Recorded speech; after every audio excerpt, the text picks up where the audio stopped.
If you're recovering from surgery or helping an aging parent, you quickly realize standard 15-inch toilets are a hazard. Getting down is hard, but standing back up requires deep knee flexion and lower back strain that severely limits independence. The default solution usually involves calling a plumber and tearing out the entire porcelain fixture to install an ADA-compliant comfort height model. This matrix breaks down the reality. On the left is the physical problem. The middle shows the traditional fix, running upwards of $500 between parts and labor. Then, on the right, is the Huttdmel HTW020, an alternative costing $79. What we're looking at is a hybrid device designed to solve the height issue and handle hygiene at the same time. The manufacturer promises exactly 2.8 inches of elevation, strict stability under shifting weight, and a built-in ambient bidet. Regaining safety in the bathroom shouldn't drain your savings account. But that entirely depends on whether this budget hardware survives real-world physical stress. It's natural to be skeptical. The market is flooded with plastic mobility aids that look great online but feel flimsy the moment you actually lean on them. We are bypassing the marketing material to focus entirely on physical endurance, the reality of the installation process, and how easy it is to keep clean over time. We evaluated this specifically through the lens of post-op rehabilitation patients, seniors relying on caregivers, and buyers who need an immediate budget-friendly fix. Mobility hardware is highly subjective.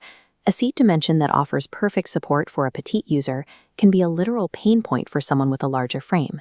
Success here comes down to one thing: matching your exact physical dimensions and mobility restrictions to the strict parameters of this specific seat. Adding the 2.8-inch riser to a standard base brings the total sitting height to roughly 21 inches. This vector graphic illustrates the biomechanical difference that extra height makes. Instead of dropping into a deep, unsupported squat that strains the hips and knees, the user maintains a much safer 90-degree transition that mimics sitting in a standard chair. Interestingly, users under 5 feet tall found this exact 2.8-inch specification to be the ideal limit. It provides the necessary lift without leaving their feet dangling off the floor, which is a common hazard with taller risers. Height is useless without stability. Many budget risers develop a slow, persistent wobble after a few weeks of use.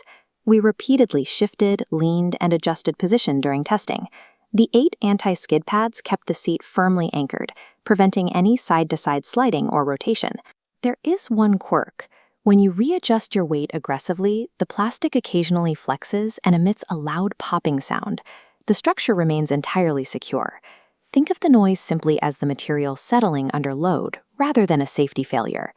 The manufacturer claims a 20-minute, tool-free setup, and our testing verified that you do not need a professional plumber to install this. However, connecting the ambient water supply does require manual labor. While top connections are simple, installing the lower T-valve means getting on the floor and reaching tightly behind the toilet. A product for limited mobility still requires a fully mobile person for initial setup. Once installed, daily maintenance is minimal. The quick-release mechanism lets you pop the seat off instantly, and the smooth polypropylene plastic wipes down cleanly because there are absolutely no textured grooves to trap debris. Another considerate design touch is the exceptionally lightweight, soft closing lid. It floats down silently, preventing sudden slams that often startle elderly users. The unit is highly self-sufficient and sanitary for long-term care, provided you have a healthy family member or friend willing to spend 20 minutes on the floor hooking up the hoses. The built-in bidet operates on a non-electric, ambient water system. The side controls are straightforward, allowing users to manage hygiene without navigating a complex digital panel. The hardware relies on a dual-rod nozzle configuration that ensures even water distribution and includes a self-cleaning function to address internal hygiene between uses. When you activate the spray, the water pressure is noticeably restrained. It provides a gentle, effective stream for standard cleaning. If you are expecting an intense power wash experience, you will need to temper your expectations.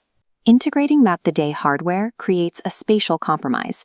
The interior seat opening is roughly 3/4 of an inch shorter than a standard elongated bowl. If you have a petite or average frame, you likely won't notice that missing 3/4 of an inch. For larger users, that reduced space physically pushes you further back on the seat. This misalignment can cause the nozzle to miss its intended target entirely or make the seating area feel uncomfortably cramped.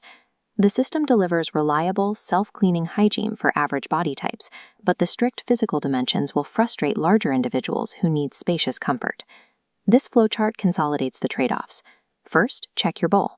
Have a round toilet? Stop here. It won't fit. Have an elongated bowl but a larger frame? Look for alternatives.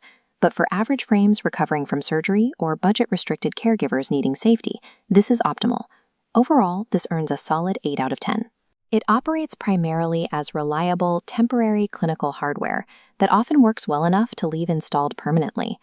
The occasional plastic popping noise and the gentler water pressure are perfectly reasonable compromises for a product at this price point.